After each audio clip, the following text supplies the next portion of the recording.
Oui. Hein? Alors, je pense qu'on va démarrer. Hop, je vais me mettre voilà, ici. C'est bon, Sophie? Vous me voyez? Oui, bonjour. Voilà, parfait. Bonjour. Super. Voilà, donc on a déjà une quinzaine ou vingtaine de personnes qui sont arrivées. La jauge de notre salle par temps de Covid est limitée à 30 personnes. Donc on attend encore une dizaine de personnes. Mais dans la mesure où cette conférence est également retransmise sur les réseaux sociaux, on va démarrer dès à présent et le reste du public nous rejoindra. D'accord. Voilà. Bonjour à tous. Je suis impressionnée de parler aussi loin.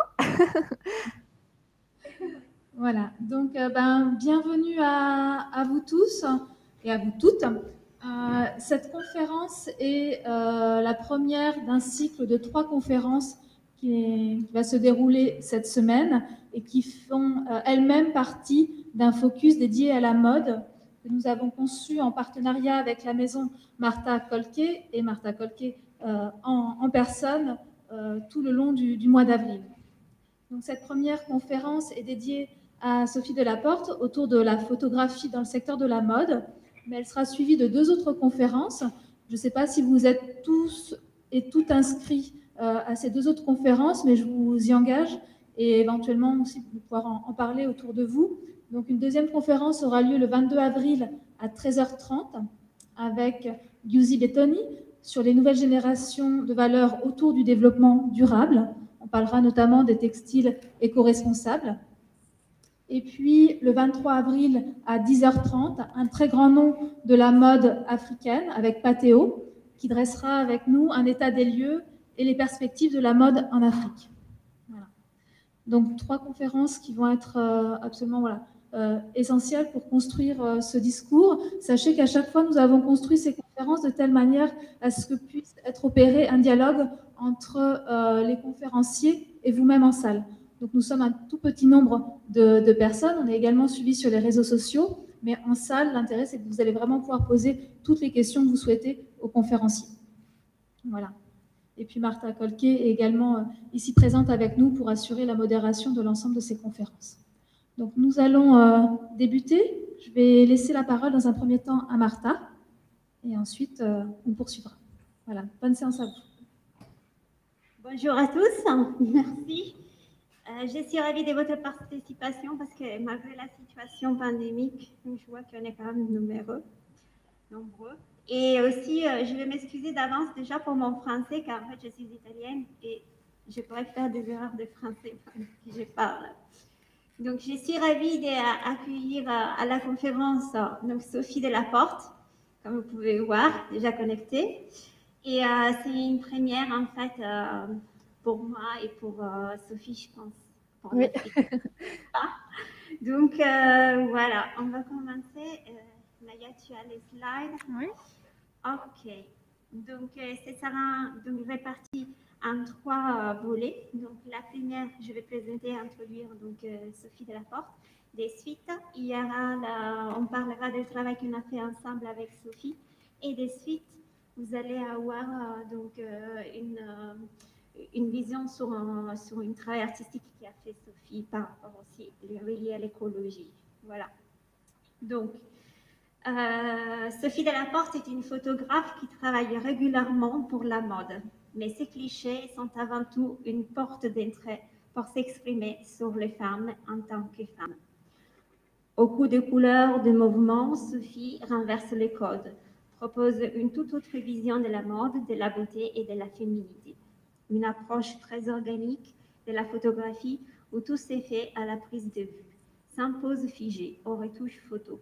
Sophie conserve cette esthétique joyeusement décalée pour s'emparer des sujets environnementaux, ce qu'il y a valu de décrocher les grands prix photographie et sustainability en 2019.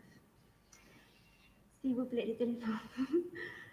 Avec Sophie, l'image est une porte ouverte à l'imagination. Sophie compose ses photographies comme des énigmes avec différents niveaux de lecture.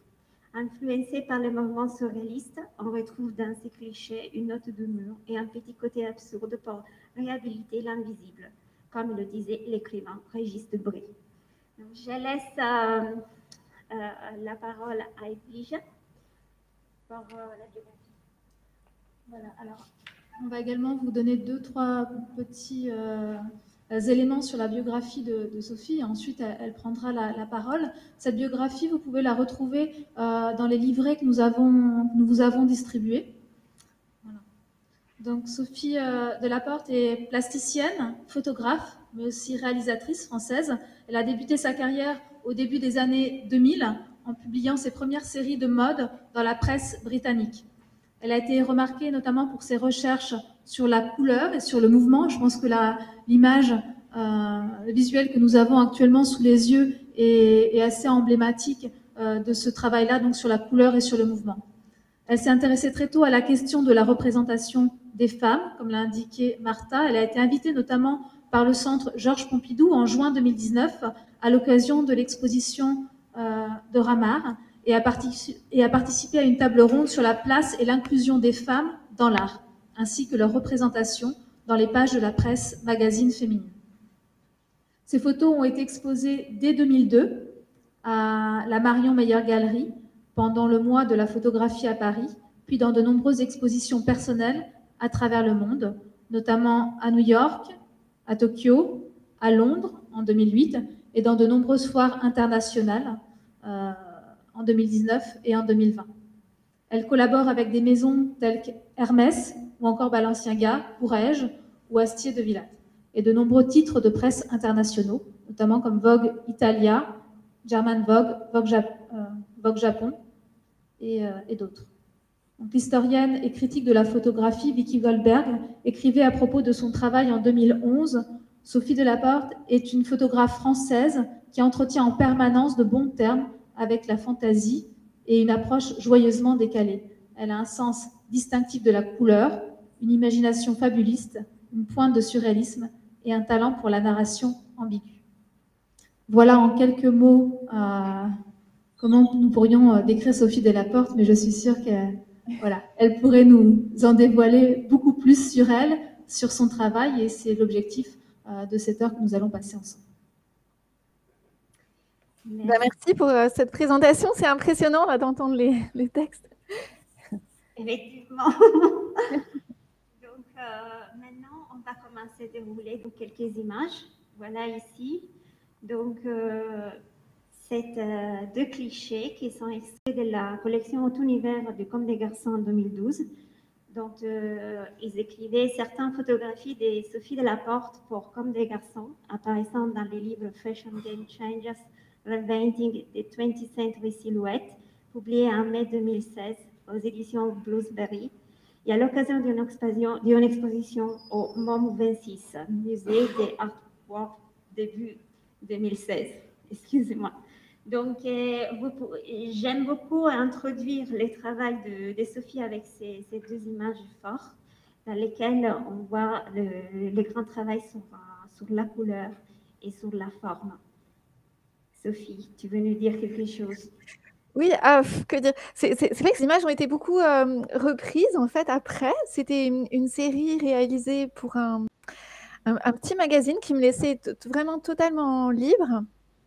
Et c'était une chance énorme parce que c'est très difficile d'avoir les vêtements comme des garçons et de pouvoir faire une série entièrement sur toute une collection de comme des garçons. Donc, j'aimais particulièrement cette collection. Je ne sais pas si Martha, tu vois, mais c'est impressionnant comme, enfin, tout était fait. Tous ces vêtements étaient comme des patronages à plat et c'est vrai que typiquement, oui, c'est comme si l'image était découpée et la silhouette est sortie du fond. En fait. Oui, c'est ça. En fait, les vêtements, souvent c'est le cas. En fait, c'était même le cas quand on a travaillé ensemble, mais l'idée de la série est vraiment venue des vêtements eux-mêmes, en fait. Et de voir les patronages, de voir l'idée qu'avait eu Rei Kawamoto m'a beaucoup inspiré l'idée d'aller chercher des papiers et de voir comment je pouvais réinventer des sortes de patrons, comme si c'était ses propres patrons à elle, en fait. C'était vraiment un dialogue à partir de cette collection comme des garçons. Et en effet, donc, d'où surgit votre inspiration, Sophie? Je crois que votre mère, elle était chercheuse. Oui, c'est vrai. Oui, c'est... et peut-être que c'est vrai que dans mon travail, il y a une part de recherche, souvent. Exactement. Comme... Si tu peux passer la photo suivante. Voilà, donc on peut voir que le travail de Sophie est fait avec une sorte d'ambiguïté entre l'air, l'eau, la couleur et le mouvement. Donc je vais avancer, tu peux dérouler les photos ici. Tu peux dérouler une après l'autre. Oui, ça, c'était des images qui ont donné lieu à une expo à New York, en fait, mais que j'ai réalisé aussi assez librement avec un vêtement de Jean-Paul Gaultier, qui était vraiment complètement fou. C'était une sorte de manteau qui avait, je crois, 5 ou 6 mètres de long, en fait. Et j'avais filmé ce manteau Jean-Paul Gaultier avant pour un petit film personnel, et j'ai décidé de refaire des images avec ce vêtement orange vraiment très, très impressionnant. Là, c'est Miyake, mais j'aime bien l'orange. Ouais, c'est magnifique. Et en fait, c'est quel est le projet à lequel vous avez préféré travailler, Sophie? Alors, récemment, effectivement, quand le site Good Mood a demandé, j'ai parlé de la série Fragile Landscapes et Troubled Water, parce que c'était une série un peu à part. Enfin, en fait, c'était un appel à projet et qui proposait de réfléchir à l'idée de la toxicité de la mode, de la toxicité de l'industrie, des dangers de l'industrie de la mode, et essayer de parler, d'accompagner ça en images. Et ça, c'était pas du tout simple au début. Je me demandais vraiment comment faire, mais voilà, c'est quelque chose que j'ai adoré faire, parce que j'ai toujours aimé, de toute façon, faire des choses en parallèle de mes collaborations avec la mode. Et voilà. Et effectivement, dans l'industrie de la mode, l'une des choses qui rendent plus toxiques, ce sont les colorants chimiques qui sont utilisés pour les impressions sur textile. Donc, on essaye aujourd'hui de faire des nouvelles impressions avec du plasma, quelque chose qui, en fait, permet de ne plus relâcher dans l'eau les substances chimiques issues des colorants qu'on utilise pour faire les prints sur les textiles. Donc, c'est pourquoi les sujets, il est très bien interprété par toi, Sophie, parce qu'on voit effectivement la mer, l'eau, les couleurs, quelque chose qui est en complète cohérence. Mais c'est vrai qu'un des grands enjeux, c'était l'eau.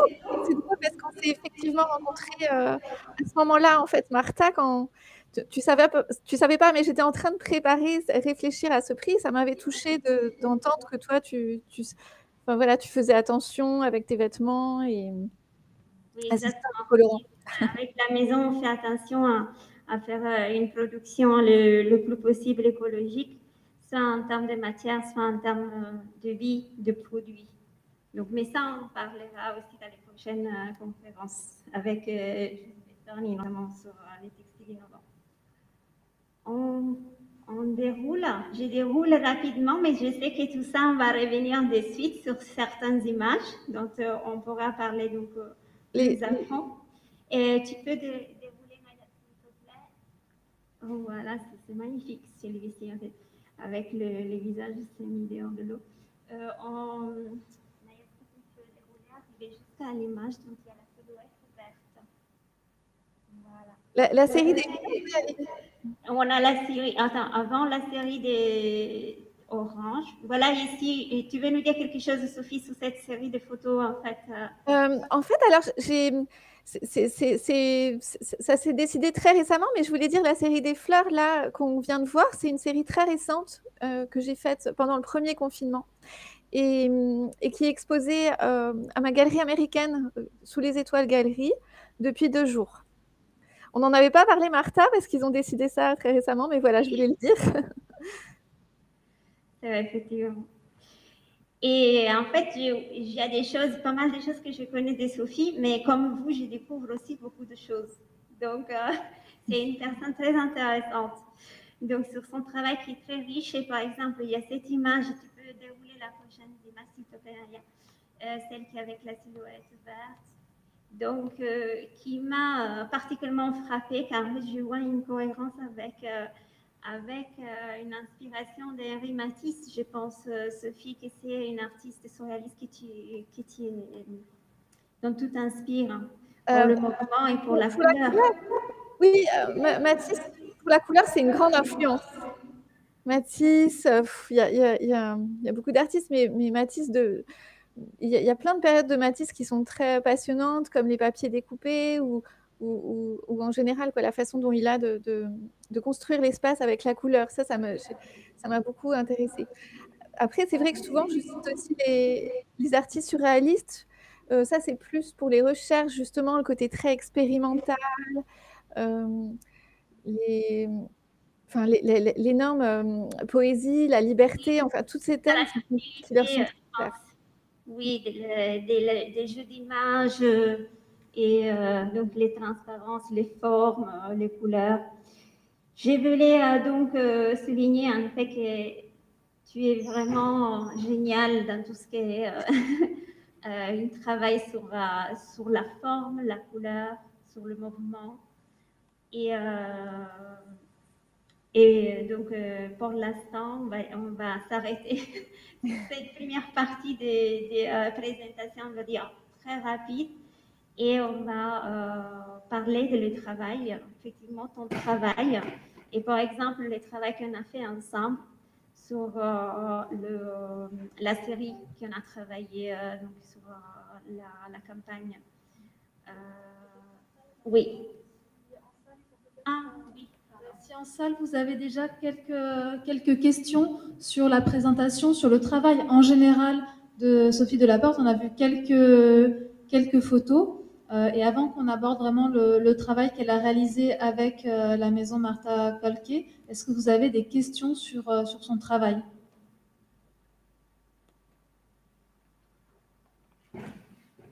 Alors, bonjour Martha, ravi de faire votre connaissance. Je me présente, je m'appelle Harlem. Je vous découvre, hein. Je ne savais pas que vous aviez un palmarès aussi impressionnant. Je suis là.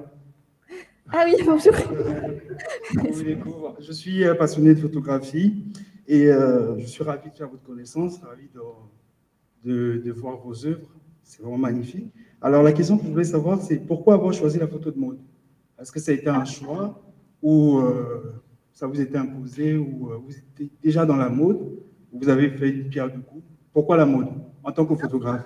C'est une super question et c'est drôle parce qu'on ne la pose jamais. Mais en fait, alors, j'ai commencé très tôt, vers l'âge de 13 ans. Enfin, j'ai emprunté l'appareil de mon père et j'ai commencé en photographiant mes petites sœurs. Et en fait, je faisais ça un peu en cachette. Maman avait des très belles robes et je faisais des séances où je photographiais mes sœurs qui portaient les robes de ma mère, en fait. Et puis, il s'est trouvé que après, j'ai fait des études de maths. Enfin, et quelqu'un a vu ces photos et m'a dit: ah ben tiens, mais puisque tu faisais des photos, enfin, tu devrais passer le concours de l'école Louis Lumière. Et du coup, Louis Lumière, c'était une école assez scientifique. Enfin, à ce moment-là, il fallait un gros bagage de maths. Donc, bon, ça a rassuré mes parents. J'ai passé ce concours et je me suis retrouvée. Je suis sortie assez jeune, en fait, de l'école. Enfin, 20, ouais, je sais plus. Et 21 ans. Et là, c'est un directeur artistique a vu un peu mes travaux et m'a conseillé de commencer, d'aller voir à Londres, de travailler avec la mode. Après, donc du coup, je me suis retrouvée dans ce secteur de la mode, en fait. Après, je me considère pas vraiment forcément comme juste enfin, je me considère pas forcément comme photographe de mode au sens propre. Enfin, j'ai toujours choisi des commandes ou des travaux où j'étais assez libre, en fait.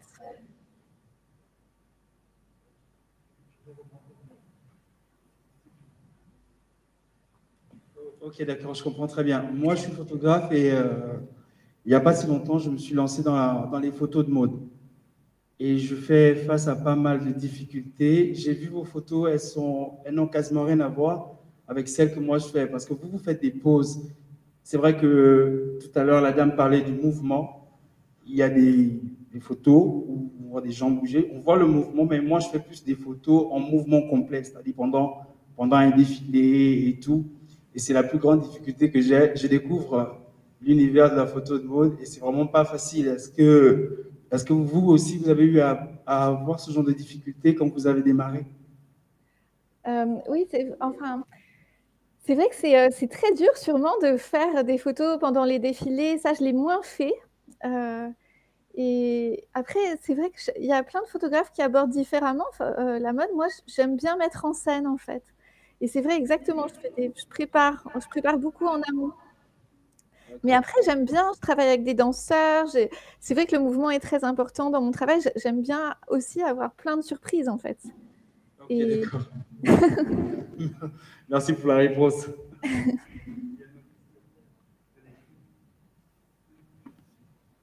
Bonjour, je suis là. bonjour. Je suis aussi photographe, autodidacte. Je ne suis pas dans la mode, mais j'aime bien regarder tout ce qui se fait en général dans la photographie pour avoir des inspirations différentes. Ce que je remarque beaucoup dans vos photos, c'est que la tenue en elle-même n'est pas forcément mise en avant, mais c'est l'expression de la tenue qui est mise en avant. Comme si on ne veut pas présenter juste le sujet, mais on veut présenter ce que le sujet pourrait avoir comme impact sur votre manière de vous exprimer.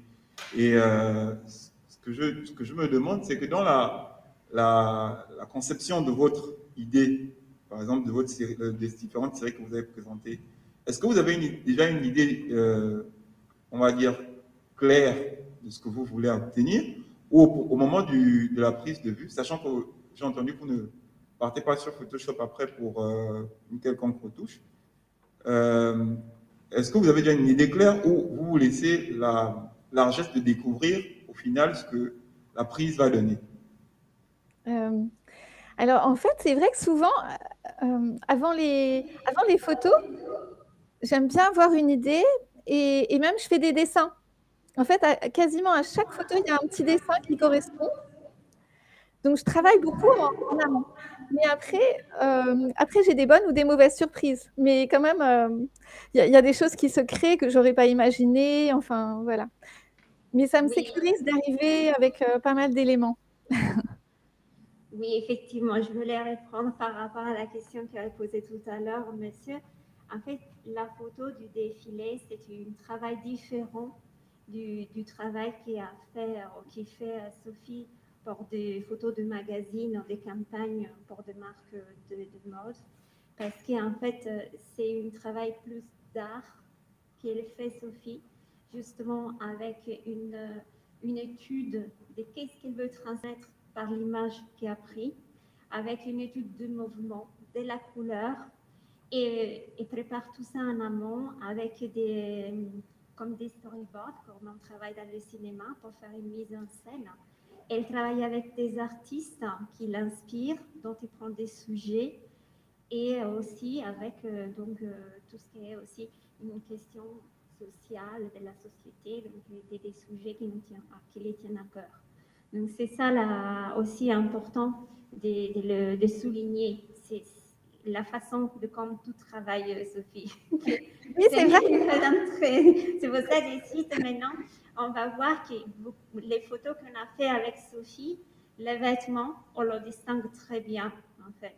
Donc on sait c'est quelle, on va dire, la limite ou la délimite pour pouvoir présenter un vêtement, pour qu'on puisse comprendre donc comme elle le fait, et en même temps, on lui donnait une élan, une âme dans la photo.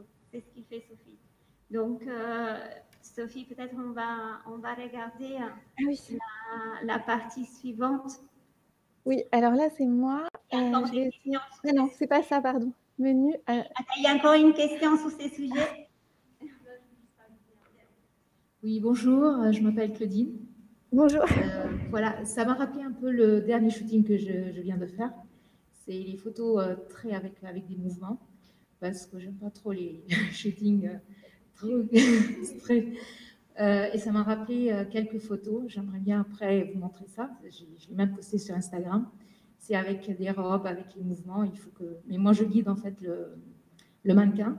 Je le guide vraiment pour avoir ce que j'ai dans ma tête. Alors c'est pour ça que je vois avec le photographe, parce que la plupart des photographes ici, ils sont pas trop artistiques. C'est plus, voilà. Alors, je les guide et je guide le mannequin. Et c'est pour ça que ça m'a rappelé un peu les dernières photos, le dernier shooting. Voilà, merci. Merci Claudine. Alors, Sophie, on va commencer à parler donc de ce travail qu'on a fait ensemble. Oui, désolée, j'étais en train d'essayer de retrouver le PDF. Oui, ah, comment on va? D'accord. En fait, j'ai rencontré Sophie donc, par le réseau du travail, en fait, parce que j'ai cherché un photographe qui puisse exprimer au mieux la sensation que j'avais donnée par rapport à la présentation de mes vêtements, de ma collection. Et donc, j'ai pu voilà, faire une fois. Et j'ai rencontré Sophie. J'ai eu vraiment beaucoup de chance parce que ça correspondait exactement à ce que je voulais communiquer. Et son travail est très sophistiqué parce que vous allez voir maintenant qu'il nous explique comment on aboutit à ces photos. Donc, oui, Martha. Oui. Et effectivement, typiquement, enfin, j'avais été très intéressée. J'avais vu des croquis, quelques photos de tes vêtements. Oui, voilà. En fait, comment on procède? Pour que vous puissiez comprendre, et bon, sûrement certains de vous connaissent déjà comment on travaille avec un photographe qui va réaliser une campagne de mode. Donc voilà, j'ai montré des croquis à Sophie. On a travaillé à mode board, donc sur l'expression d'art que je voulais donner dans les images. Donc j'ai lui fait prendre connaissance de les artistes que j'aime, donc d'art plastique, d'autres formes d'art. Et de suite avec elle, donc on a étudié quelles peuvent être, donc on va dire la mise en scène. Donc Sophie, elle a travaillé avec des objets d'art parce que ce sont dans ce cas des miroirs d'artistes, n'est-ce pas Sophie, qu'on a utilisé pour shooter les photos. Et donc elle est partie à la recherche d'un lieu qui pouvait être donc adapté pour cette mise en scène et m'a proposé différents lieux. Donc, on a choisi 3 lieux. On verra dans les photos. Ah oui, il faut que j'arrête. Voilà. Et on a aussi choisi ensemble la personne le mannequin qui pouvait donc prendre le rôle. Donc moi, j'avais certaines prédilections, donc j'ai voulu que ce soit une mannequin avec une peau très claire, cheveux clairs, parce qu'il donne une sorte de fragilité, mais en même temps, elle porte des vêtements qui sont avec des tissus ethniques. Donc, des suites, Sophie, effectivement, comme tu disais, j'ai donné des croquis. Et vas-y, je te laisse parler. Et oui, et à partir des croquis, enfin de tes croquis à toi, après, à partir des photos, j'ai commencé moi aussi à faire des repérages, effectivement, à essayer de trouver le bon lieu et puis faire aussi des dessins, moi, pour imaginer comment on pouvait mettre en scène les vêtements de Martha. Et ça pouvait être une façon... Ah, on n'a pas le son. Ah, ça s'est coupé Internet. C'est peut-être sa connexion à elle qui bug là. Ah. Voilà, c'est revenu, Sophie. Ça va? On a été coupé un instant. Je ne sais pas ce que tu peux nous répéter. D'accord. Voilà. Je disais que à partir de tes dessins à toi, Oui, j'ai fait moi aussi des petits dessins. Enfin, j'ai commencé à réfléchir à comment mettre en scène tes vêtements. Et je m'étais dit que les histoires de miroirs, ça me plaisait bien pour faire une impression comme de mirage ou une impression de grande chaleur. Il y avait l'impression avec les vêtements qui se déforment. Je ne sais pas si je vais relancer le PDF. Et puis c'est vrai que c'est venu, c'est venu aussi d'une discussion entre nous parce que tu aimais bien la campagne digitale que j'avais faite pour Balenciaga. exact. Et du coup, comme je t'ai remontré des visuels que j'avais pu faire voilà, dans ces idées-là. Et ce qui était amusant, c'est que finalement, Balenciaga, eux, m'avaient demandé de faire ça parce que Demna Gvasalia se souvenait d'une série que j'avais faite pour ID Magazine il y a vraiment super longtemps. Là, c'était au début des années 2000. Et du coup, je t'ai remontré cette série et on est reparti. Alors là, j'ai retrouvé c'est des photos inédites de Balenciaga, enfin, qui n'ont pas été forcément choisies après, mais qui étaient sur ce thème, en fait, qui m'ont servi après à faire les photos pour toi. Ça, c'est ton vêtement. Oui, Une des photos qu'on a faites ensemble. Ah ben ça, c'est une autre. Voilà, c'est un lieu qui me plaisait bien, qui ressemblait un peu à la Toscane. Et avec ton vêtement, ouais, voilà, il y a vraiment ces idées, je trouve, avec les miroirs, cette impression de très, très grosse chaleur. Et je ne sais pas si tu te souviens, Martha, mais c'était fou parce que quand on a shooté, on était dans une vague de chaleur énorme en France. canicule. C'est horrible. Mais c'est vrai qu'ici en Afrique, on est habitué à la chaleur, mais en Voilà. Paris, quand il fait 30 degrés, c'est vraiment. Ici, il faisait 45. difficile. C'est très rare, en fait. Ouais. Si, je me souviens. Et donc, Ça, c'est d'autres images, un peu dans le style. En plus, qui travailler avec les miroirs, ça renvoie la lumière du soleil, ça fait encore plus chaud pour le mannequin qui est en train de poser. Il fallait faire très. Voilà. Il faut les faire vite aussi. Donc, voilà ici Alors ne regardez pas, ce sont mes croquis. Vraiment, c'était fait à la va-vite pour que je puisse montrer à Sophie quels étaient les vêtements. Il y avait des vêtements que d'ailleurs ils n'avaient pas été pris et puis qu'on n'a pas choisi à la fin. Et puis ici, l'autre série.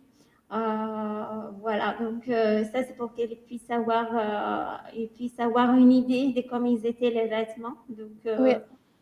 Ça, c'était super agréable. C'est vraiment de pouvoir partager ça avec toi dès le début. Enfin, c'est des choses que j'aime beaucoup, en fait. C'est pouvoir travailler le plus possible en amont, en fait, avec les créateurs. Ouais, et connaître les matières aussi pour savoir comment ça. Voilà, c'est construire ensemble, en fait. On s'est parlé, en fait, à ce moment-là. Puis ça, c'est les repérages. Ça, c'est les repérages. Donc, voilà, c'est travail fait en amont. Donc, voilà. Et c'était très chouette parce qu'il venait juste de couper le blé, là, je pense. Donc, c'était très joli, là, la colline et tout, je me souviens. Oui. Ouais. C'était assez graphique. Et aussi le vertical, c'était vraiment le mot cible pour exprimer donc, les miroirs et toutes les déformations avec les arbres. Et là, c'est une série Balenciaga, n'est-ce pas, Sophie? Que tu aimais bien. Oui, j'adorais. Qui avait de... Et ça, c'est une choix. On voit comment, on va dire, selon les créateurs, donc on s'approprie de l'espace et du travail, le travail qui est transformé selon l'un et l'autre. Par exemple, le choix du mannequin pour Balenciaga, le mannequin asiatique avec les cheveux rouges, ça donne un autre effet que par exemple un mannequin qui est peau claire, blonde. Donc tout ça, ce sont des détails qui sont très importants, qu'on travaille en amont ensemble. Et, oui, tout à fait. Ça, c'était d'ailleurs la maison Balenciaga qui avait eu l'idée de cette modèle qui a eu les cheveux rouges juste pour notre série. C'était une super chance. J'adore. Ouais.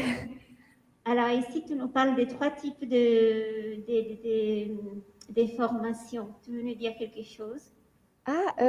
Alors 3 types. Peut-être c'est oui, pour expliquer, pour montrer, voilà, les différentes possibilités qu'on pouvait faire, avec quand je travaille, sur cette idée de déformation qui m'évoque l'idée d'eau, de liquide, que je trouvais intéressante.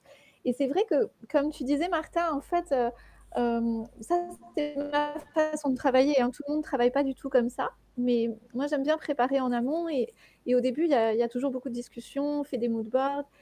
J'aime bien arriver avec des images que je montre à toute l'équipe. Ça aide à parler au maquilleur, au coiffeur, que tout le monde sache un peu où est-ce qu'on peut aller, enfin, une idée. Après, chacun peut interpréter comme il veut, mais c'est un début de discussion. Souvent, les images sont assez utiles pour commencer à discuter.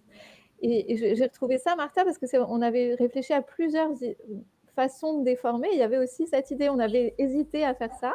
Oui, parce que Et ça, j'ai c'est autre chose. Mm. Voilà, parce que c'était beaucoup plus un travail en studio, tout ça. Mais alors ça, c'est encore les mêmes. Ah oui, voilà, et ça, c'est la série, en fait, que j'ai faite il y a hyper longtemps.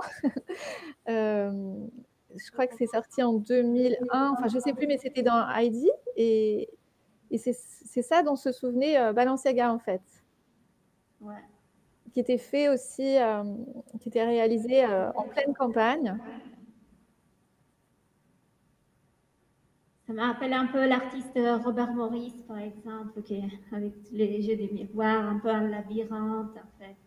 Oui, d'ailleurs, c'est vrai pour ta série, pour moi, c'était un peu une sorte de jeu de cache-cache.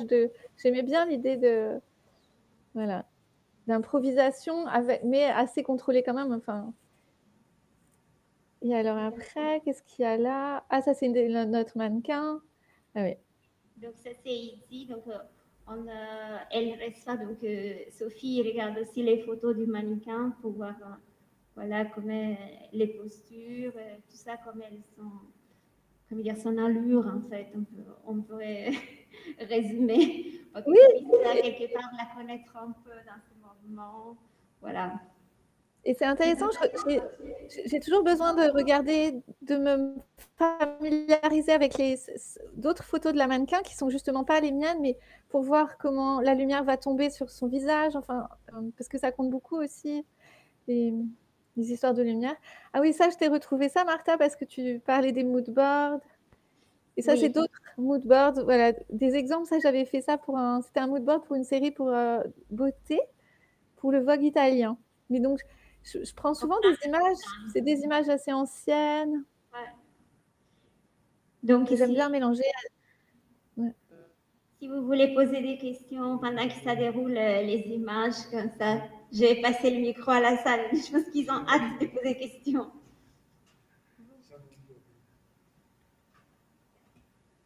C'est encore moi. Je vais plus m'appesantir sur le côté photographe, sur votre travail en tant que photographe, en fait. Parce que je suis photographe et ça m'intéresse. Pourquoi avoir fait le choix de ne pas travailler avec des logiciels? Quand on sait qu'aujourd'hui, des logiciels ouvrent un peu plus le champ d'horizon pour un photographe, lui permet de jouer avec des effets, des couleurs, de s'amuser. Pourquoi vous avoir fait le choix de ne pas avoir recours à un logiciel? Ah oui, ça c'est... en fait, au début, j'ai pas eu le choix. C'est parce que comme j'ai commencé il y a vraiment super longtemps, on ne faisait pas retoucher les photos. Donc du coup, je travaillais pour la presse anglaise et c'est des magazines où il n'y avait pas beaucoup d'argent. Donc du coup, il fallait que ma photo, elle soit bien tout de suite. Et donc, à l'époque, je travaillais avec des tireurs. Enfin, en fait, j'ai connu tout ce moment de la photographie où en fait, par exemple, pour que les couleurs soient bien, je passais une journée avec le tireur pour faire 8 images, 8 tirages. Et on envoyait les tirages directement au Vogue. Je me souviens, par exemple, mes premières images pour le Vogue italien, il n'y avait pas du tout de retouche. Rien du tout. Donc, j'étais obligée d'apprendre comme ça, en fait. Et puis, à Louis Lumière, c'était une école hyper technique aussi, où on apprenait même comment fabriquer les films, la sensitométrie, tout ça, enfin des choses qui servent à rien dans la mode. Mais donc du coup, j'avais tellement ce bagage-là que j'avoue que c'était pas vraiment. Quand tout d'un coup tout est apparu, le côté, toutes ces facilités, ça m'a fait un peu peur en fait. D'accord. Ça. Et j'ai vu certaines de vos photos, elles ressemblent presque à une peinture. Sur certaines des images, moi, j'aurais eu l'impression que c'était un peintre qui a dessiné tellement c'est beau. Et tout ça, vous le faites sans utiliser de logiciel. Oui, Waouh, oui, en fait, vous je avez de la préfère. chance. Vous avez beaucoup de chance. Alors, j'ai encore une question. Nous sommes en 2021. La photographie évolue. Il y a des nouveaux photographes qui apparaissent, des nouveaux photographes de mode et tout. Est-ce que le fait d'être en 2021 ne vous oblige pas à vous moderniser en tant que photographe? Ah si, c'est vrai. C'est un sale métier pour ça. Il faut tout le temps regarder tout ce qui existe, qu'est-ce qu'on choisit de prendre ou pas, mais quand même. Enfin, je dis c'est un sale métier, mais en même temps, c'est assez passionnant parce qu'effectivement, ça a beaucoup évolué. Par exemple, j'ai beaucoup aimé quand même le digital. Avant, je suis quand même passée, je fais plus tellement de photos en négatif. Justement, Balenciaga m'a demandé si je pouvais refaire, et du coup, j'ai fait des photos en négatif. Mais c'était pour moi très étrange. Ça faisait presque 15 ans que je faisais plus ça. Et donc, j'ai dû faire avec le moyen format, et j'attendais le Polaroid, et c'est quelque chose que je connaissais plus parce que je suis pas du tout patiente en fait. Et donc, j'adore la photographie numérique pour ça. D'accord. Merci beaucoup. Si j'ai d'autres questions, je vous tatinerai encore tout à l'heure.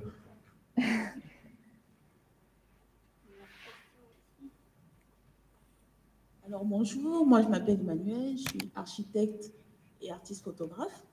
Bonjour.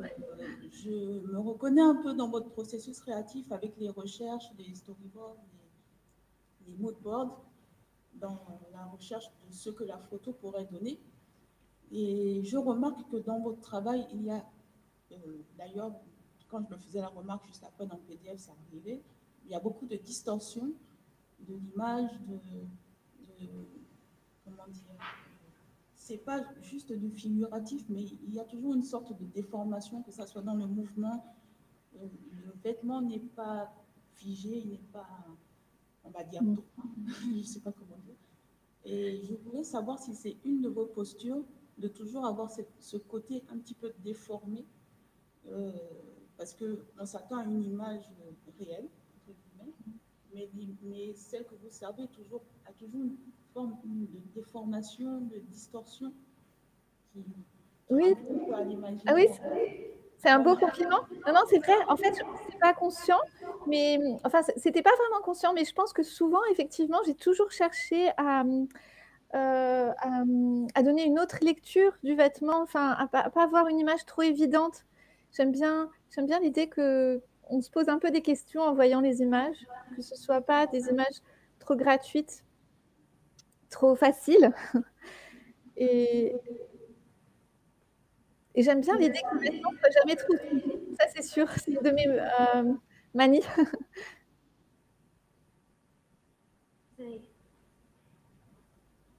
Alors, moi, je vais venir sur un aspect un peu plus technique. Vous travaillez en lumière contenue ou en flash? Parce que J'aime bien les deux.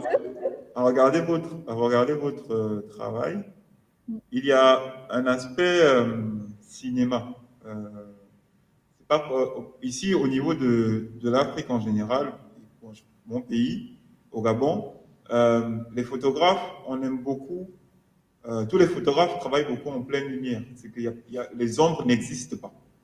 Et souvent, au départ, quand moi je commençais, quand je prenais le temps de me comparer aux autres, je me rendais compte que bon, j'ai du mal avec certaines personnes parce que quand tu vas faire une photo à quelqu'un, la personne, toi, tu vas aimer avoir l'ombre qui apparaît. La personne va se dire que c'est pas élégant pour elle parce que le personnage n'est pas totalement éclairé. Et je me suis rendu compte que c'est dans le cinéma où on a beaucoup ce travail de la lumière qui donne certaines ombres. Et je voulais savoir si dans la manière dont vous dessinez les ombres sur le visage ou la manière dont vous dessinez la lumière en elle-même sur la photo, est-ce que votre gestion de lumière, c'est pour donner une âme précise à l'image? Alors en fait, pour dire, en fait, je travaille majoritairement au flash. Mais c'est vrai que les gens ne le pensent pas du tout parce que c'est inspiré de la lumière du jour. Et j'aime bien, ce qui est intéressant dans le flash, c'est que ça permet de contrôler quand même très très bien, techniquement justement, comme après, moi je ne vais pas retoucher. Et que ce soit piqué, que ce soit... après, c'est vrai que ça dépend des sujets. Et j'aime bien de temps en temps mélanger et mettre de la lumière continue aussi. Donc c'est vrai qu'il y a beaucoup de lumière intéressante et je ne suis pas que sur le flash. Mais après, j'adore quand il y a du soleil, ça c'est génial, parce qu'avec Martha, par exemple, finalement, on avait les flashs au cas où, mais on a travaillé en lumière du jour. Et juste pour autre chose, pour votre gestion de couleur, sachant que vous le retouchez pas, comment faites-vous pour avoir une couleur aussi intense, en fait, sans retouche? Parce que nous, ici, bon, on retouche souvent pour rehausser certaines couleurs, parce que quand on prend la photo, on la prend souvent terne, etc. Est-ce que c'est le boîtier ou c'est tout votre travail en amont qui fait en sorte que vos couleurs soient aussi pimpantes, en fait? Ah oui, ben, alors c'est aussi le choix des vêtements. Enfin, c'est vrai que souvent, et puis alors quand je suis en studio, c'est la façon dont la lumière est organisée en fait qui va faire ressortir certaines couleurs. C'est vraiment le travail de la lumière en studio. Après, en extérieur, je ne peux pas maîtriser tellement, moi, enfin en tout cas. Et c'est vrai que... Mais après, mes photos sont quand même... Bien sûr, aujourd'hui, je suis obligée même de retoucher un peu, mais c'est plus pour les boutons, les choses comme ça. Ça me fait un peu peur, tous les outils saturation, enfin, parce que ça va très vite, en fait.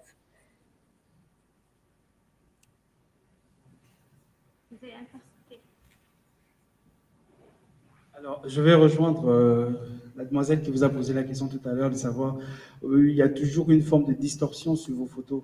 Comment vous faites cet effet? Alors ça, c'est, ben, par exemple, avec Martha, là, les images que vous venez de voir, c'est photographié en direct c'est des sortes de, comme si on faisait dans une bouilloire. Enfin, c'est vraiment c'est des faux reflets, par exemple. Ce qui est autour, c'est des faux reflets seulement. Oui, c'est ça.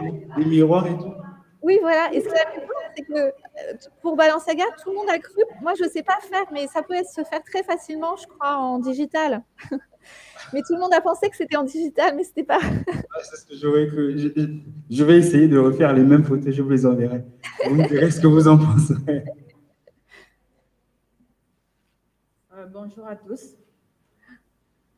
Ben, moi, ce que j'aimerais savoir lors de vos séances photos, est-ce que vous avez en tête une sorte de personnage que vous demandez au modèle de jouer en fait? Ben, en fait, pareil, pas vraiment consciemment, mais j'aime bien avant d'aller travailler, d'aller faire des photos, j'aime bien avoir quand même pensé à une idée, au moins. C'est pour ça que je prends des photos à montrer aux gens. Après, souvent, je me suis rendu compte, là, c'est vraiment très récent parce que je suis en train d'essayer de réfléchir à un livre qui réunit toutes mes archives, tout ça. Et je me souviens que maintenant, assez facilement, assez souvent, je disais au modèle, tu sais, toi, tu es une femme, mais tu es l'artiste aussi. C'est toi qui fais ton... On va faire ensemble la série, quoi. J'aimais bien. Donc voilà, peut-être que mes modèles, c'est un peu comme un double. Je leur dis, j'aime bien c'est assez libre, en fait. Et qu'elles puissent se penser un peu artistes elles-mêmes.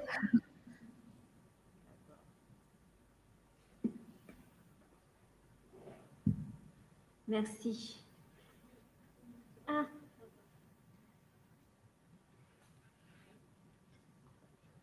Bonjour. Bonjour.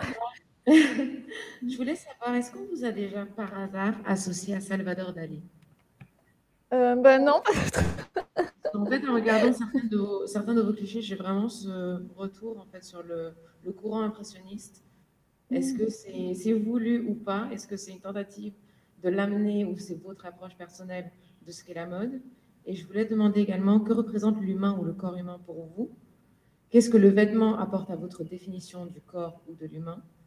Et qu'est-ce que vous vendez exactement dans vos créations? Est-ce que Ah c'est oui, la oh, mode? bah, rien. Est-ce que c'est le corps? Est-ce que c'est le mouvement? Et c'est quoi en fait la première chose que vous voulez vendre à travers vos images? Ah oui. Alors j'aime pas trop le mot vendre, donc déjà j'essaye de pas vendre parce que mais après je comprends la question et je la trouve super intéressante. C'est en fait, c'est pas tellement le vêtement qui m'intéresse en général, mais c'est plus le rapport du corps au vêtement. Et c'est un peu autour de cette idée-là que j'aime bien construire mes images. En fait, j'aime bien que les mannequins puissent jouer avec la mode. Souvent, elles improvisent. Il y a vraiment cette notion de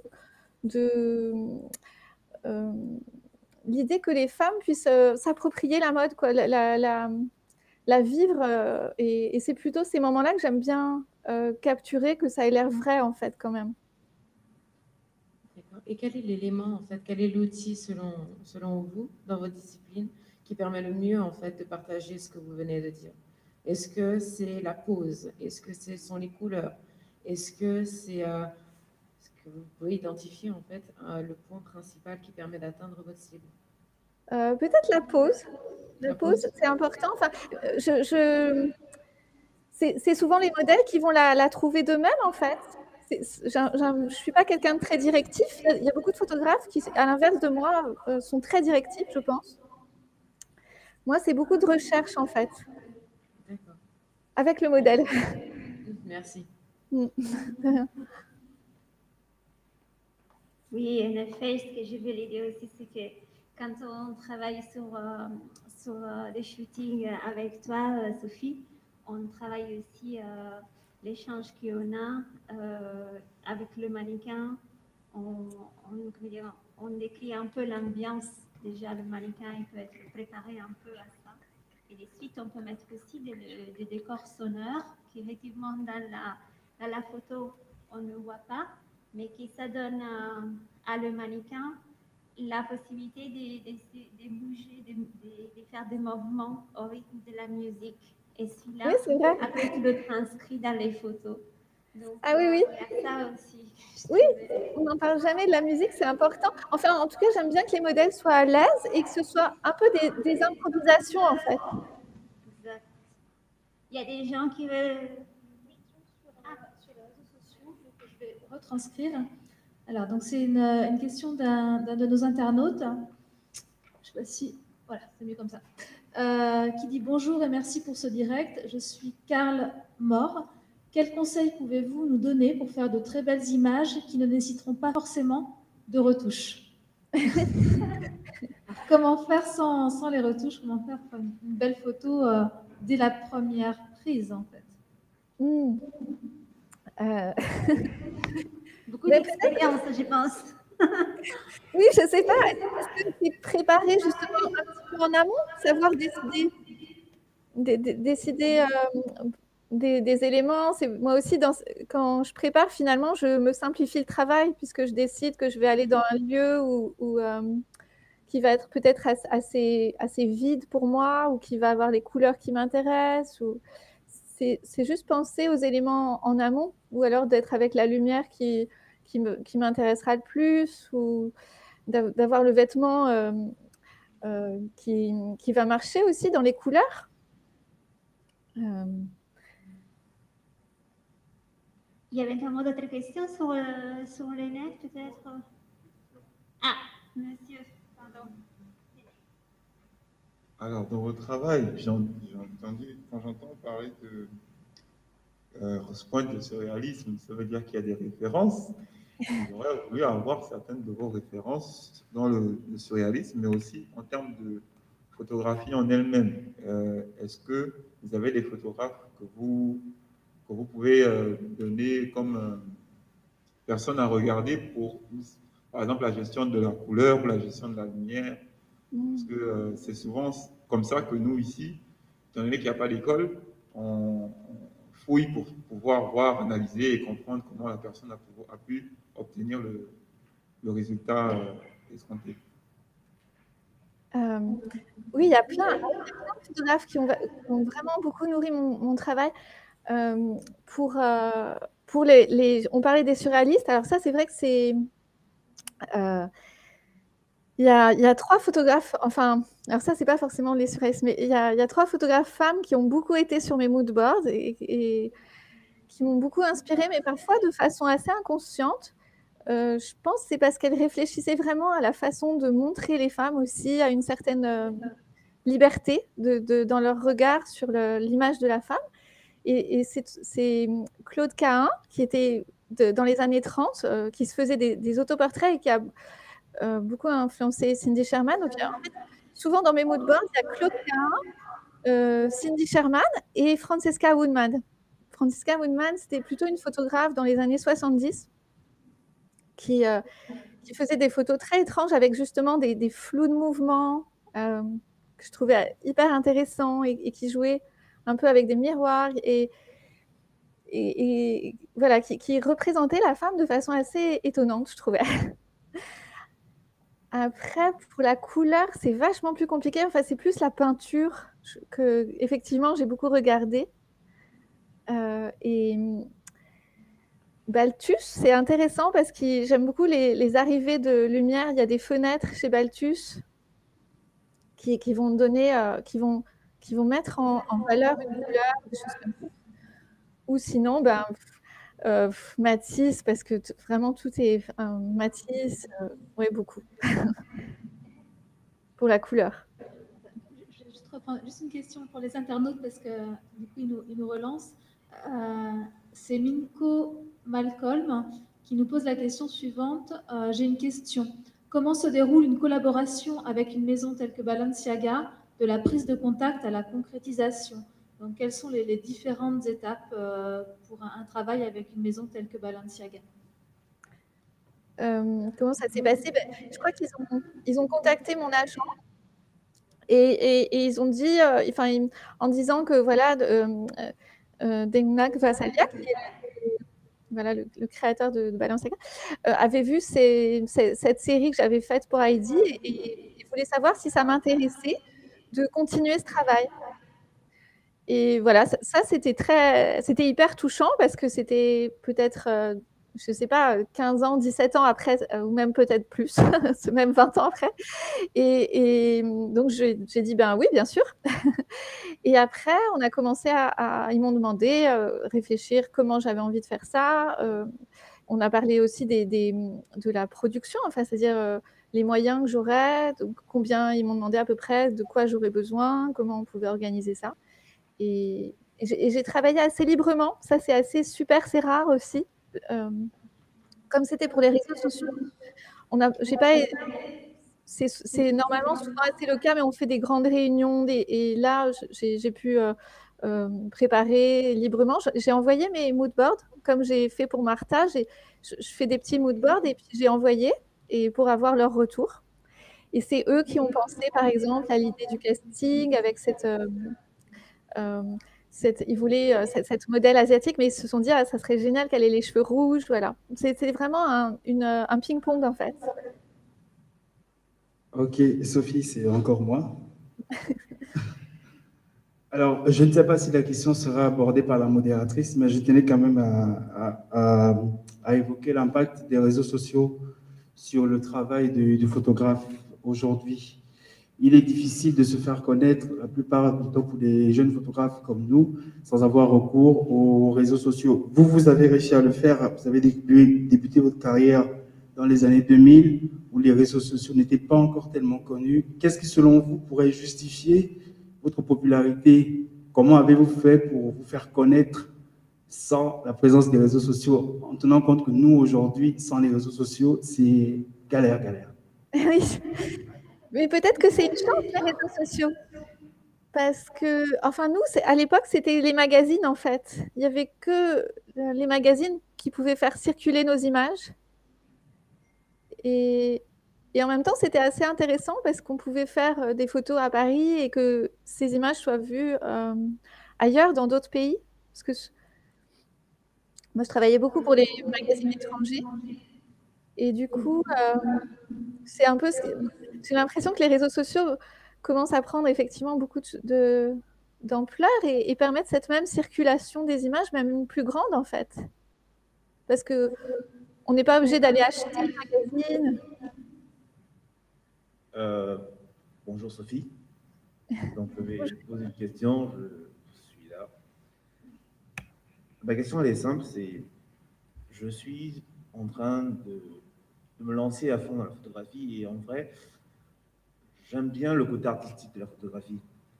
Cela dit, avec ce qu'on a ici, on n'a pas souvent, la chance de tomber sur des photographes qui sont dedans depuis longtemps.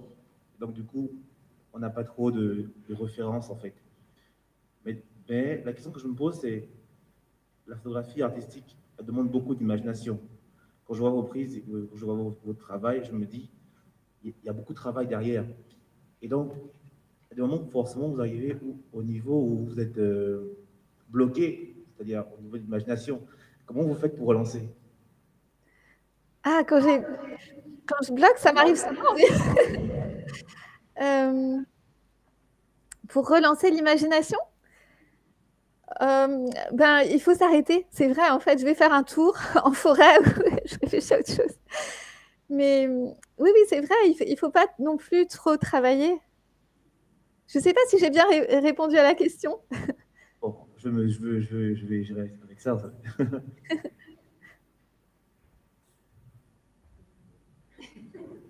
Il y a quelqu'un aussi là-bas qui a des questions, quelqu'un? On va passer sur la partie suivante. En fait, je pensais à la question d'avant et j'ai peut-être pas assez bien répondu. Ah, allez-y, vas-y. Je voulais dire, en tout cas, c'est important, en fait, ce que vous disiez, vous n'aviez pas... En fait, c'est bien chacun a son bagage, en fait, mais on n'est pas du tout obligé de connaître beaucoup de choses pour faire de la photo, au contraire. Chacun arrive avec... Il vaut mieux avoir un bagage différent. Je trouve que dans les écoles, j'ai l'impression... moi, j'ai fait une école très technique, mais je n'avais pas du tout appris tellement l'histoire de la photographie et tout ça.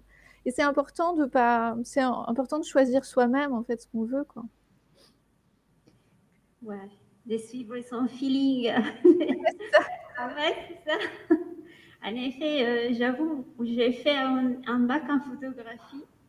Ah oui. C'était un bac exceptionnel. C'était rare, en fait, à l'époque, parce que c'était le premier bac en photographie en Italie.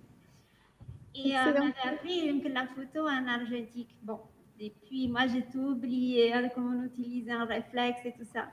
Mais c'est quand j'ai eu mon diplôme et c'est arrivé le numérique et d'ici ça a complètement transformé la photo.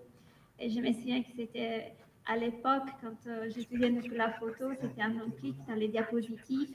On voyait la photo telle qu'elle était prise. Il faut beaucoup d'entraînement. Il faut étudier avant, en amont, bien la mise en scène, les lumières et tout. Et c'est quelque chose, voilà, c'est sophistiqué en fait. Et la photo d'aujourd'hui, on s'est dit qu'on peut faire 4000 shoots en très peu de temps. Et après, on peut effacer et on sélectionne seulement une ou deux. C'est de la facilité, mais finalement, qu'est-ce qu'on exprime vraiment là, en fait? Je pense que voilà, le regard qu'a Sophie de la photo en étant quelqu'un qui a connu toute la photo à la base, à son origine, ça lui permet d'avoir un regard différent sur comment on travaille une shoot. Donc, voilà, je tenais à souligner ça parce qu'aujourd'hui, on ne connaît pratiquement plus la photo réflexe, en fait. Réflexes, oui, on a des réflexes numériques, on n'a plus les réflexes comme avant, de calculer la lumière et tout, l'ouverture focale et tout à la main. Donc, c'était assez complexe.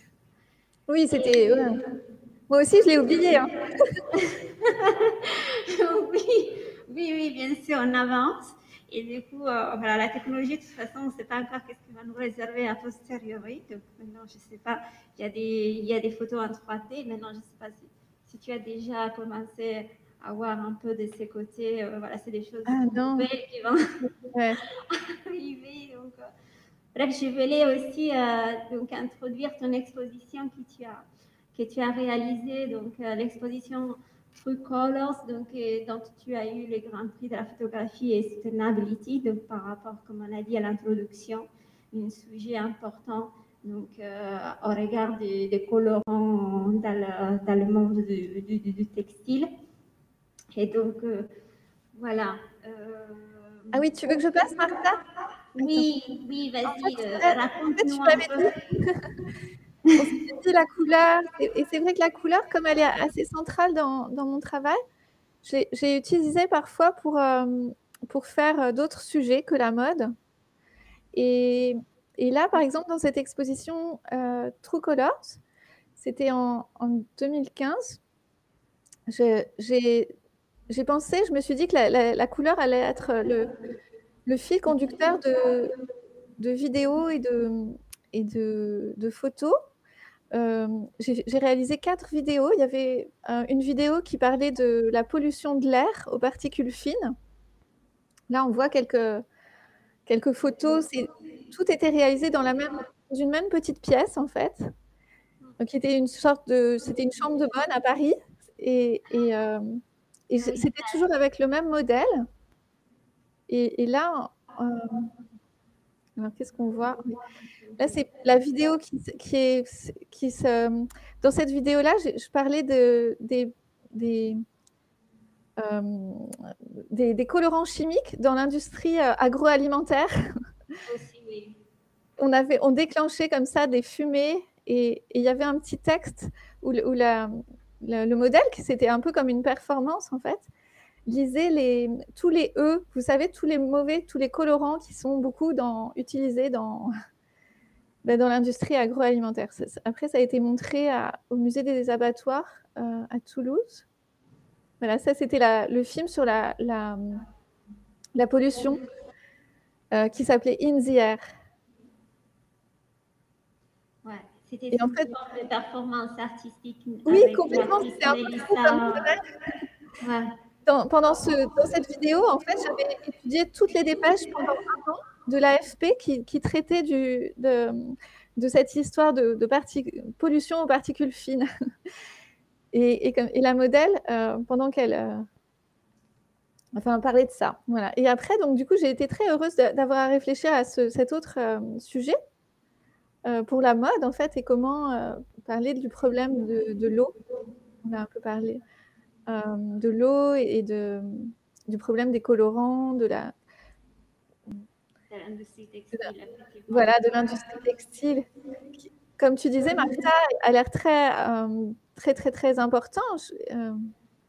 Et donc, en fait, mes images ont été sélectionnées. On était plusieurs, 4, je crois.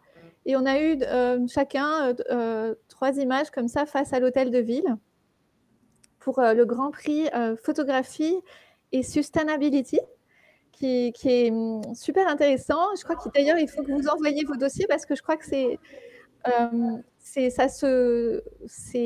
bientôt, je crois qu'il y a encore un mois, enfin, ils refont l'édition. C'est un super prix qui est organisé par Paris Good Fashion et Eisen Talent. Eisen Talent. On pourrait voyager. Ouais. On pourra voyager, venir à Paris. Oui. C'est ça. Enfin, en tout cas, les candidats peuvent envoyer leurs photos et je crois que oui, mais c'est sur ce thème de la pollution, en fait, et de la mode. En fait, il faut savoir que l'industrie de l'habillement, c'est la 12e industrie plus polluante dans le monde.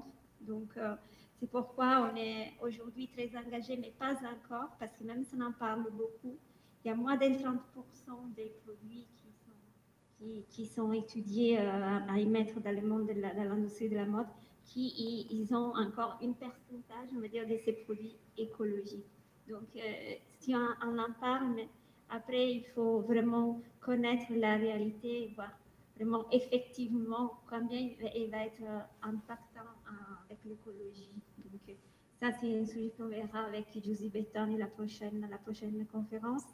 Et parce qu'il y a différentes façons de pouvoir faire l'écologie aussi.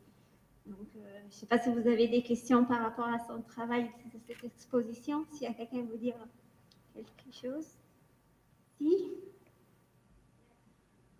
Quelle est votre approche de la théorie des couleurs? La théorie des couleurs. Ah ben, je me souviens, j'avais beaucoup aimé un ouvrage de Johannes Itten. Il était professeur au Bauhaus, je crois.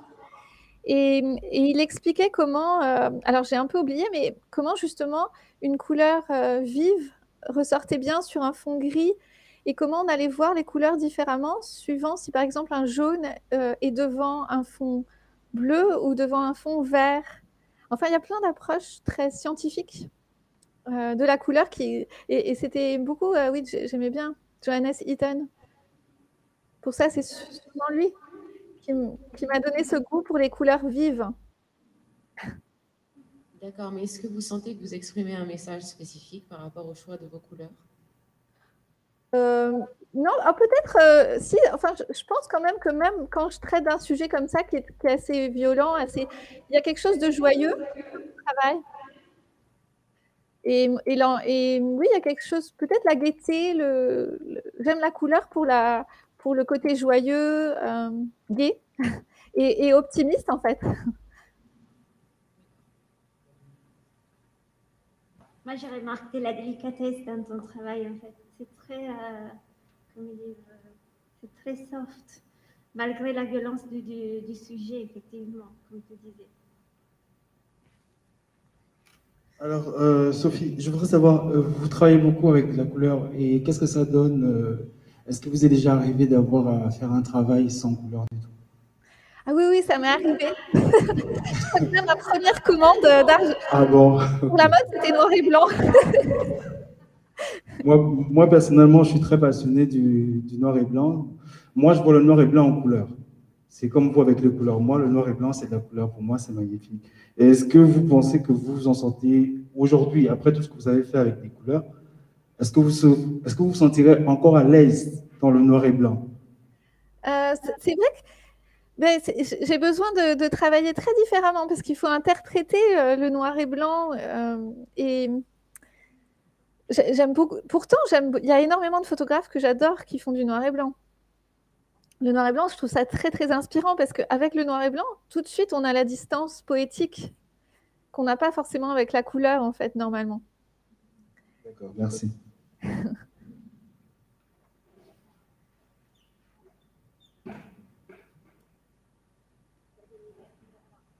Il y a une question sur Internet qui n'a pas forcément à voir avec cette troisième partie, mais on en revient toujours aux mêmes questions, c'est comment faire pour réussir ces photos en studio, setup lumière, etc.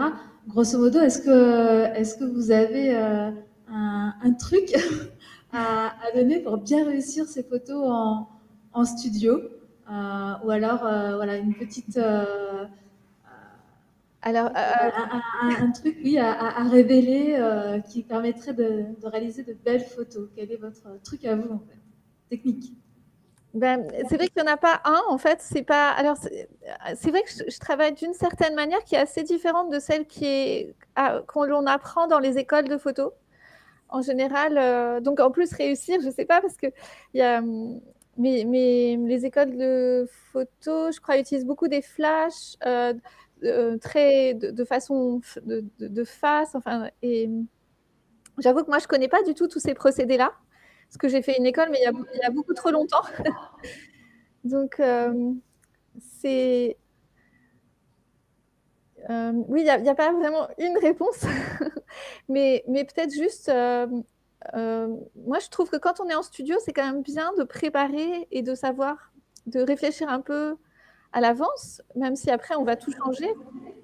Mais réfléchir à la couleur du fond qu'on a envie. Tout ça, c'est des ingrédients, en fait. Et penser un tout petit peu à l'avance quand on est en studio. Mais sinon...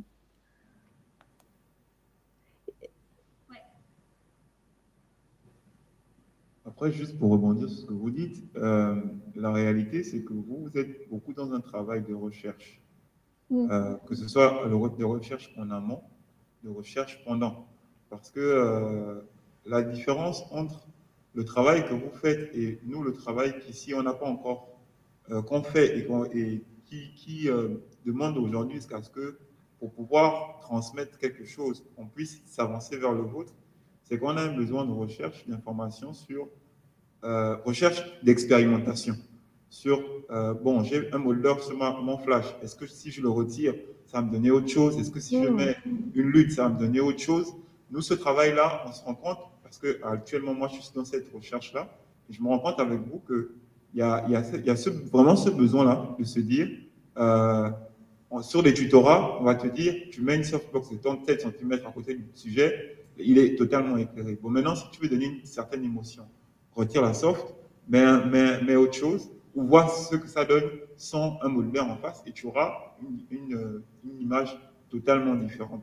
Ce que je retiens beaucoup, c'est la question de recherche en amont, où on fait des croquis, on voit ce que d'autres ont fait, pour pouvoir dire qu'on se rapproche de ce qu'on voudra avoir. Oui, oui, c'est vrai. Et c'est super intéressant, effectivement, de se dire que il faut pas essayer de faire comme tout le monde, quoi. C'est surtout ça qu'effectivement, on voit dans un tutoriel, mais il faut après essayer soit ce qu'on a envie de faire. Et donc, on arrive vers la conclusion, en fait. Il y a encore, vous avez encore la possibilité de poser quelques questions. Voilà, profitez. Sophie, nous sommes ensemble depuis pratiquement 1h15, je pense, ou un peu plus. Bravo, c'est long, mais bon, merci beaucoup pour toutes vos réponses. Aujourd'hui, vous vivez de votre métier de photographe et avec l'art, je trouve ça formidable. Moi, c'est mon rêve, pouvoir vivre de ma passion complètement. Mais malheureusement, je fais autre chose dans la vie, hormis la photographie. Comment vous pouvez qualifier votre carrière du début des années 2000 jusqu'à aujourd'hui? Qu'est-ce que vous pouvez en dire, grosso modo, comme ça, sur votre parcours en tant que photographe de mode? Oh là là, je sais pas. Je crois que c'est vrai que c'est pas un métier facile parce qu'il faut toujours et peut-être il faut être tenace. Oui, ça je confirme, il faut vraiment être tenace. Il faut être passionné et c'est vrai qu'il y a des moments super, enfin compliqués, il y a difficiles. Enfin ça c'est. Je dirais pas que j'ai eu une carrière très linéaire ou il faut aussi toujours réfléchir et trouver l'équilibre, je trouve, entre gagner sa vie, mais aussi faire les choses qu'on aime. Même en photo, même dans certains secteurs de la photo, ça reste jamais évident. Enfin, pour pas tout d'un coup faire des choses qu'on aime moins. Mais c'est aussi décider de peut-être sûrement de gagner. Enfin voilà, c'est des décisions personnelles de liberté ou d'argent ou de. Ok, merci pour votre réponse. C'est un peu flou. Ouais. Bonjour, Madame Sophie. Ouais, j'avais une question là. Vous utilisez quel boîtier, s'il vous plaît? J'utilise un Nikon. Ouais, c'est le Nikon D800. D800. Ouais. Alors, pourquoi Nikon? Et avant, sinon, j'avais, enfin, le boîtier argentique que j'utilisais, c'était le Hasselblad et c'était le H1. Parce que moi, j'utilise le Canon. On m'a demandé pourquoi le Nikon. Ah, en fait, j'ai commencé au Nikon et j'aime bien j'aime bien les optiques en fait. Elles sont très piquées. Et je pense que Canon maintenant est aussi très bon. Canon est sûrement très bon pour le film. Merci. En fait, je vais revenir sur ton travail. Effectivement, je pense que quand tu as commencé ta carrière de mode, de photographe, en fait, c'était à l'époque dont la majeure partie des gens dans le secteur, ils étaient des hommes. C'était rare de trouver une photographe femme. Donc, je pense que tu as eu l'audace de pouvoir avancer malgré cette difficulté de l'époque. Et aujourd'hui, je trouve que c'est plus simple. Il y a plus de photographes femmes, on va dire. Mais je me demandais ici, je voulais demander au public ici au Gabon s'il y a plus de photographes qui sont hommes. Il y a aussi, par exemple, dans la salle, des photographes femmes. Il y a une photographe femme. Et les autres, c'est plus des hommes, effectivement.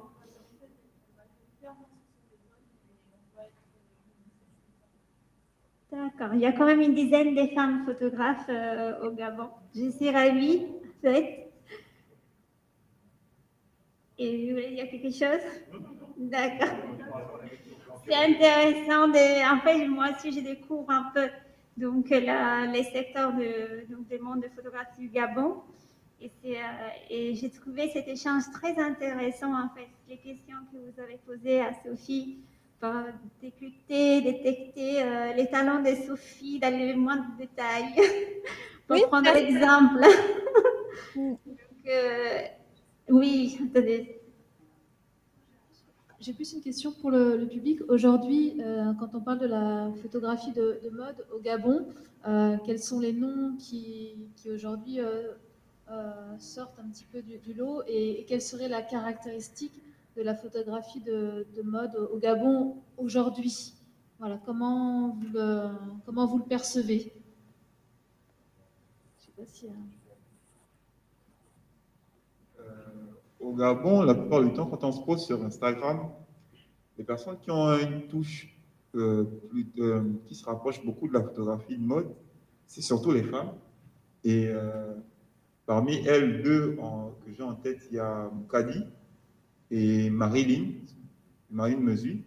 Marilyn Mesu qui est exposée ici. Elles ont une approche très prise de photos artistiques et de la mode. Pourquoi? Parce que quand on regarde leur style, déjà, la plupart d'entre elles ont travaillé dans la mode en tant que modèle. Donc, après, elles ont viré en tant que photographe. Mais ce n'est qu'elles que l'on retrouve le plus parce que le reste, certains cherchent encore leur touche, leur voix. Mais pour la plupart, c'est des photographes de mariage ou des photographes pour l'événement. Je dirais même que par rapport à la photographie artistique, là, on va avoir plus les photographes femmes qui vont sortir plutôt que les photographes hommes enfin, ça c'est mon observation, qui vont être plus dans du commercial ou de l'événementiel, alors que les photographes femmes vont oser sortir du lot, sortir des canevas et s'exprimer, et exprimer vraiment la vision qu'elles ont. C'est un peu moins facile pour les hommes, je ne sais pas pourquoi.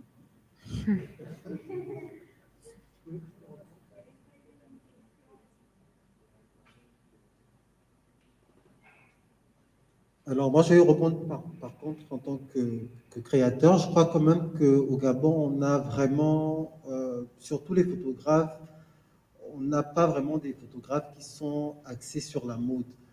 On est obligé en tant que créateur, par exemple, de les diriger sur ce qu'on veut, parce que le résultat, par exemple, qu'ils vont produire est plus axé sur le visage, alors que bon, nous, on veut mettre le vêtement en avant. Donc, on a vraiment un problème de photographe axé vraiment sur la mode. Et donc, pour répondre à Edwige, on ne peut pas vraiment donner des références de photographes en matière de mode ici au Gabon, malheureusement.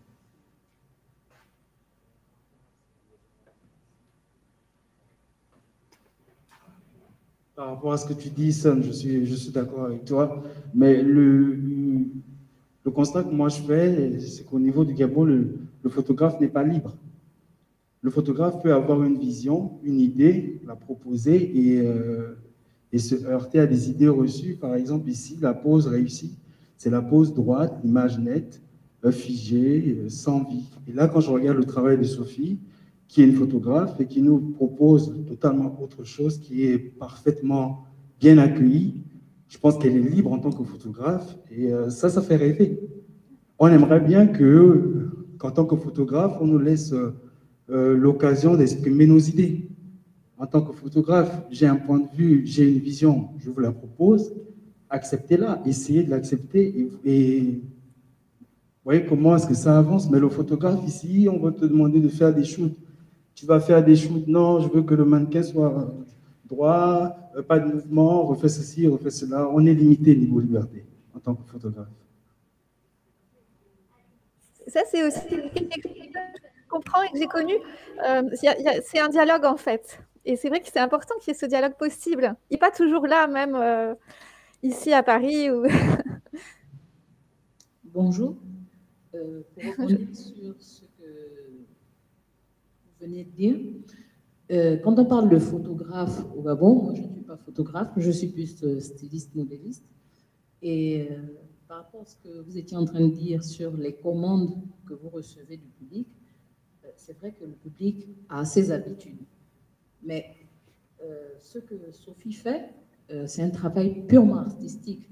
C'est vrai qu'il y a la technique, il y a plein de choses, vous êtes intervenu là-dessus. Mais moi, quand je regarde son travail, c'est une véritable artiste. Parce que ce qu'elle propose, vous l'avez dit tout à l'heure, c'est vraiment comme des tableaux. C'est des œuvres d'art.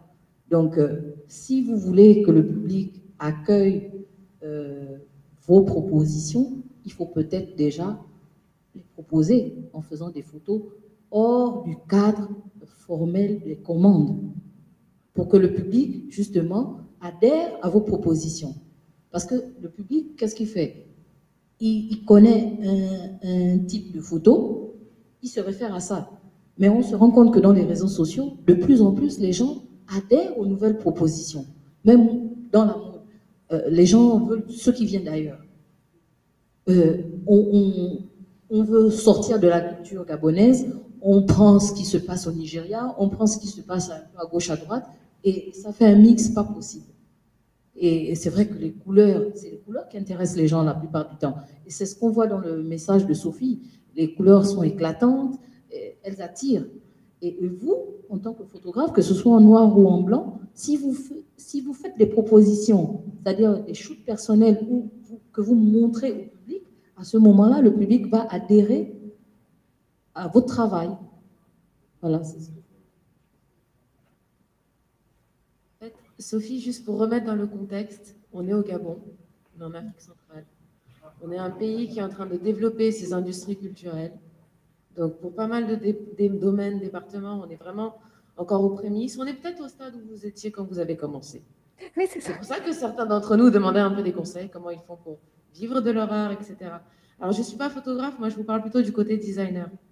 Donc, je pense qu'il est important de distinguer le photographe passion, l'art, cette expression personnelle qui est souvent viscérale, qu'on a juste envie de sortir un projet et le montrer, en fait, le partager au plus grand nombre. Et il y a le projet qui est en fait un boulot où on nous fait appel à nous par rapport à notre technique ou par rapport à un background qu'on a su développer et qui nous sert de carte de visite. Je pense que là, il y a eu un peu amalgame dans la salle. Et en fait, d'un côté, on a des designers qui sont très exigeants avec les photographes. Et de l'autre côté, on a des photographes qui veulent s'exprimer, mais qui n'ont pas forcément les moyens de le faire et qui ont besoin de participer à des projets pour montrer ce dont ils sont capables. Et c'est là, en fait, où des fois, ça coince. Si vous voulez, moi, la question que j'ai envie de vous poser, c'est que si vous remontez au tout début de votre carrière, et en plus en tant que femme, est-ce que vous avez des conseils à donner donc à des jeunes Gabonais et Gabonaises qui ont envie de se lancer dans la photographie, malgré les embûches d'une industrie qui n'est pas encore construite? Par où est-ce qu'ils peuvent commencer pour commencer à s'exprimer, d'une part, montrer ce dont ils sont capables, deuxièmement, pour mieux se former, se perfectionner, et troisièmement, quelles sont les meilleures collaborations pour que ces photographes puissent se faire voir et prospérer en fait dans la photomode si telle est la spécialisation qu'ils ont envie d'embrasser. Parce qu'il y a aussi une question de spécialisation, chers frères et sœurs, c'est qu'on fait tous un peu, on est très autodidactes dans le pays et on teste beaucoup de choses sans vraiment aller au bout des choses. Donc par exemple, quelqu'un disait tout à l'heure qu'il n'a pas la latitude face à un designer d'exprimer son génie. C'est vrai, parce qu'on peut avoir une idée très précise de la campagne photo qu'on est en train de mettre en place. À ce moment-là, il n'y a pas forcément de place pour la créativité du photographe. On fait appel à lui en tant que technicien. Maintenant, dans d'autres configurations, il peut être intéressant pour nous, justement, en tant que designer, de collaborer à ce moment-là avec les photographes, mais on va accepter une collaboration sous réserve qu'effectivement le style de la personne nous plaît et surtout qu'on peut créer quelque chose qui a une valeur ajoutée en collaborant. Si ce n'est pas le cas, je pense qu'on est encore libre de refuser. Donc, c'est une question pour vous, c'est une réponse à Edwige en même temps. Mais quel est le conseil que vous donneriez justement pour quelqu'un qui commence?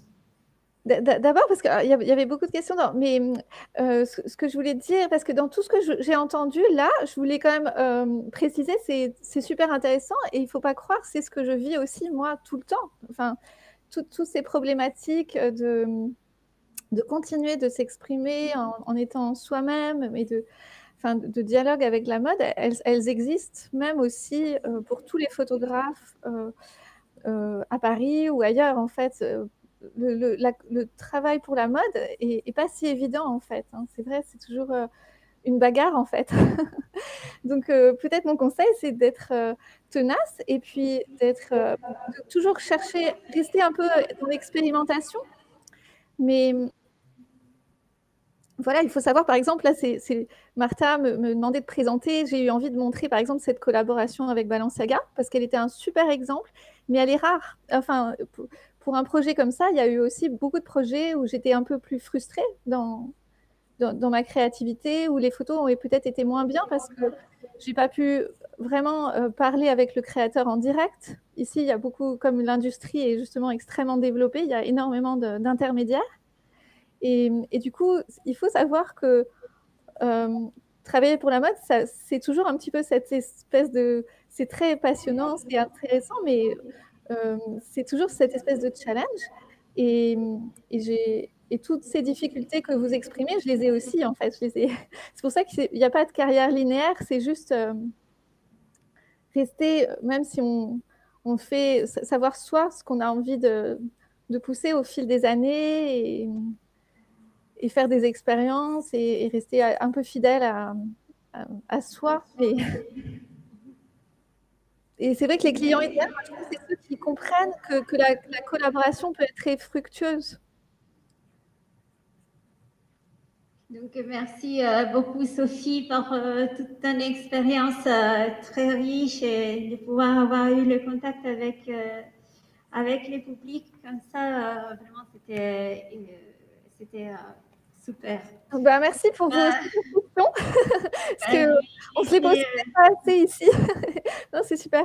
Ok, et donc j'espère que voilà, on pourra peut-être faire d'autres rencontres et j'espère que pour les publics, ils aient eu au maximum de réponses. Je voudrais dire qu'effectivement, maintenant que vous avez lancé l'appel à faire des collaborations, peut-être que dans la salle, il peut y avoir des créateurs qui sont ouverts à connaître votre travail en tant qu'artiste photographe et peut-être faire quelques clichés avec vous. Donc, ça a été une bonne idée d'en parler. Donc, voilà, Sophie, tu nous annonces qu'en fait, il y aura à Paris encore l'exposition dont tu nous as parlé tout à l'heure, n'est-ce pas? Je crois qu'il y a de nouveau un appel à candidature du Grand Prix Photographie et Sustainabilité. Voilà. Qui sont dans la salle. Si voilà, ça photographe. Voilà, il y a un appel à candidature donc, pour ces Grands Prix des photographies Sustainability. On peut vous donner les liens plus tard si vous voulez. Vous voyez aujourd'hui, même si on est loin, on va dire, par rapport à Paris, on est quand même proche grâce à Internet, qui nous permet aussi. Donc, c'est la situation du Covid, de la pandémie, qui nous a fait ici qu'on a cette conférence via Internet avec Sophie, donc il nous l'a porté ici, en fait, de quelque manière. Et nous sommes donc ravis de tout ça. Et Sophie, on se dit à bientôt. On se verra cet été, bientôt en juin même, je pense. Donc, dès que ce sera possible de voyager. Ah là là, oui, j'ai hâte. Voilà, c'est ça, et que la situation va s'améliorer. Merci Martha. Merci beaucoup Martha de m'avoir invitée. Merci Sophie. Au revoir. Au revoir. Au revoir à tous. Merci.